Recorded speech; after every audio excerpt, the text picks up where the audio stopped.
My sister, Jan, played in the ceremony at 14. Years old. She is the only one with talent in the family. Trumpet volunteer. She played trumpet volunteer, not on the trumpet. On the organ. On the organ. Okay. Yes, it is. What else? Oh, if you were in the wedding party, please raise your hand. Oh, no, am I in the Okay. You weren't there. This goes to show you, Donna has her entire living wedding party here today. Jim has his brother who was obligated to be here. So that goes to show you that. All right, I have asked one of my best friends, Ben, to make a few brief remarks. Oh, he never makes Ben? brief remarks. Oh God, he's got notes. Oh God. Hello, America. Speak loudly. Okay, where do you want us? Oh, toward you, like this. Like you stood that day. Wait, Ben. Jim and Donna. Uh-huh. Jim and Donna, sort of like peanut butter and jelly. Abbott Costello. Pair perfectly. I'm Ben Compain, as he said. For those who didn't know or don't remember, we went to college together. We're classmates. I've known Donna almost as long as I've known Jim. We shouldn't be referred to as old friends, but rather long-time friends. Right. That's a good idea. Yeah. Surprised when Jim called me a few months ago and asked if I would preside over a little bit of a renewal of vows ceremony. Oh, no, you did not. I said no. Ben's time. So I'm Ben's time. not even an ordained minister of the internet. So I told you I was willing to pay for it. So I flipped through a few scenarios as to why Jim asked me. Maybe it was my job as the eminent deputy archon of the fraternity, which was the vice president, in which I always said no report. So whatever the rationale, I'm thrilled and honored to be before you today this afternoon. Many people believe that entering into marriage is the final step in a romantic relationship. A couple meet. I gotta get. I'm sorry, you gotta keep going. It's my time, Don.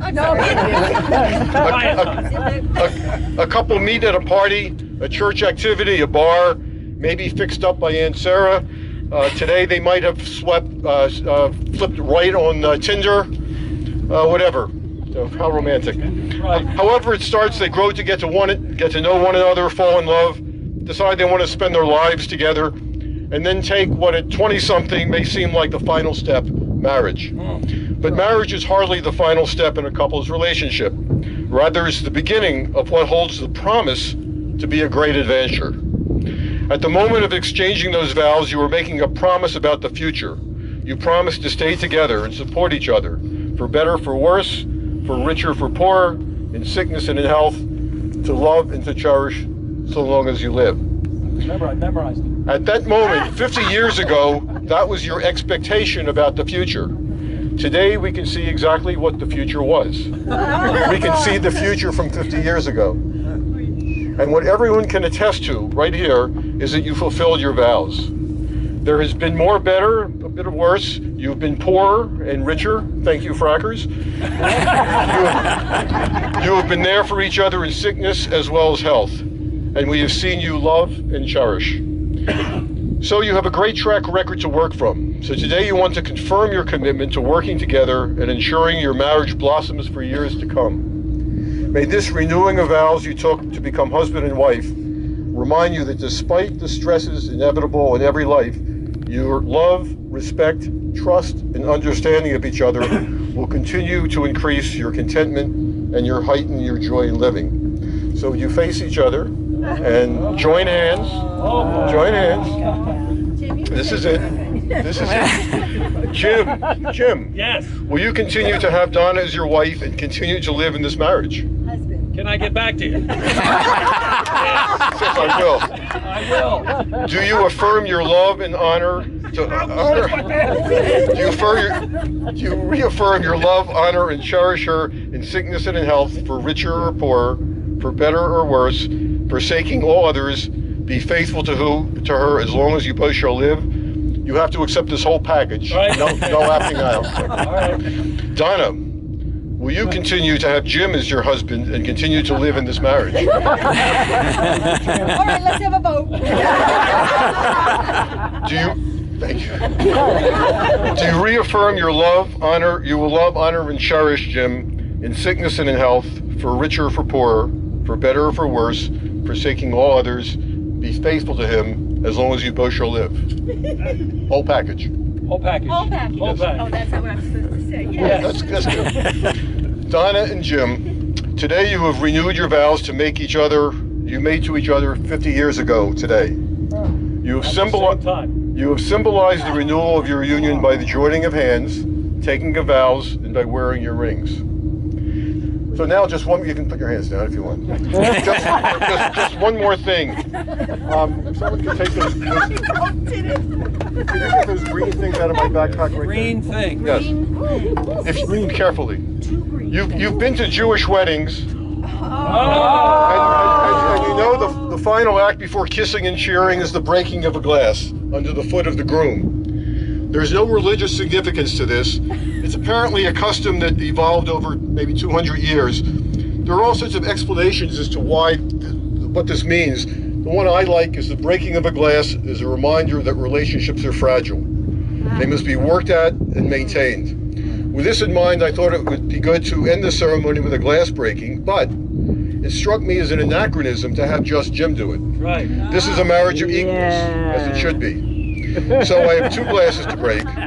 So after Jim and Donna do the damage, they may kiss, hug, shake hands, whatever feels right. Or run. And the rest of us, whatever feels right. All right. Oh, thank you, man. Where's the hot dog? Somebody's going to have to hold me while I lift one. Somebody will just go down. Wait. Fingers get higher. I don't have to be Both at held. the same time. I'm okay, I don't have to be held. Just push down. Oh. 1, 2, 3. Hey!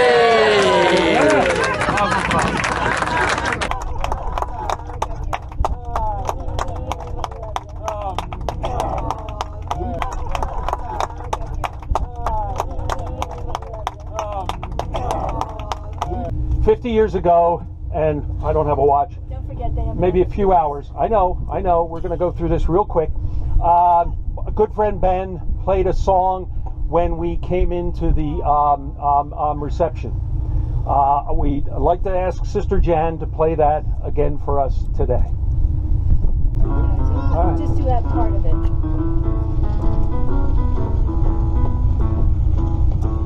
When I get older, losing my hair, many years from now, will you still be sending me a Valentine, birthday greetings, bottle of wine? If I stay out till 2:45, will you lock the door? Will you still need me? Will you still feed me when I'm 84? Every summer we can build a cabin in the Racquette Lake if it's not too dear. We shall scrimp and save. Grandchildren on our knees, Darlene, Tabs, and Dave. Where is he? Send me a postcard, drop me a line, stating point of view. Indicate exactly what you mean to say. You're sincerely wasting away. Let your answer fill in the form, mine forevermore. Will you still need me? Will you still feed me when I'm 94? Hey! Thanks. I'll be here all week. Really. Really. Thank you, Toledo. You've been great on this. Oh, this isn't Toledo? Oh. All right, one more little thing. Okay. You ready? Fraternity brothers, spouses. We're doing it right now. We've got one little song to sing. It's the Sweetheart song from our fraternity. Spouses, more than welcome. Does anybody else need music? Anybody else?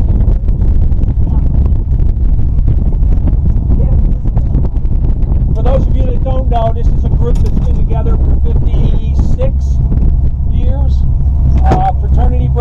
some not, some didn't see the light. We're Stu. And he pledged another fraternity, but that's all right, we forgive him. This is a group from Dickinson College. We have gotten together at art camp down in Milford for 37 years, something like that. Okay, this is the Sweetheart song. All right. We'll do the other one over. Go ahead. I can start? Hit it, Jen. No, you can start. You start. Get started.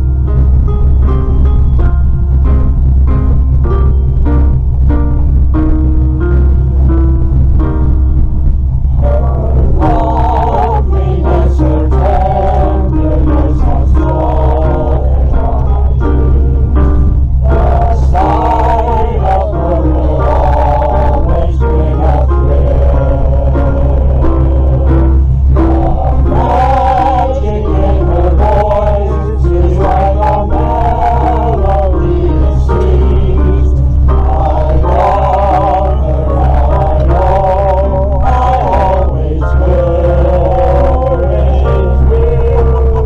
The sweet perfume of violets, the moonlight in her hair, with happiness around her everywhere.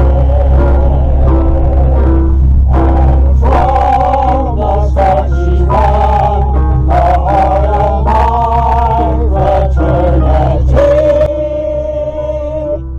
She wears the pin on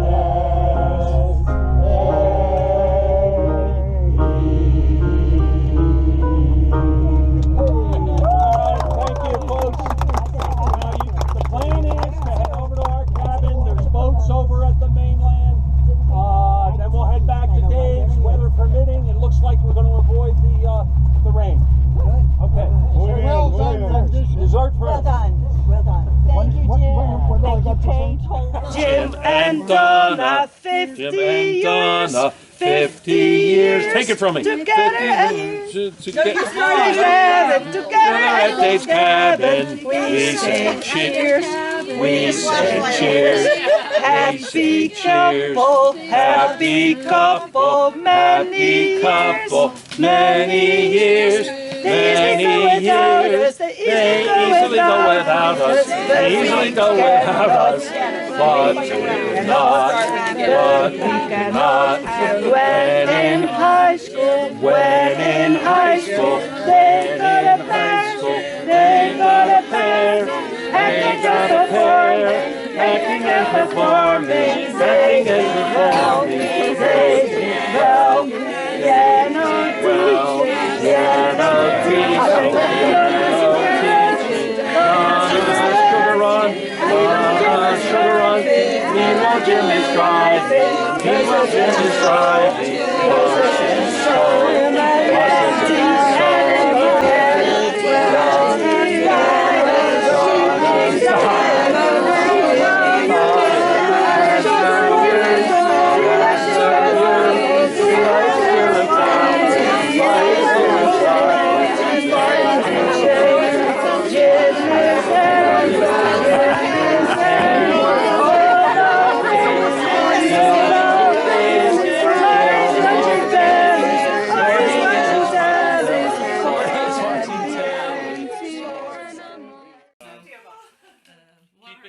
for another 50 years. Ramona, the health inspector.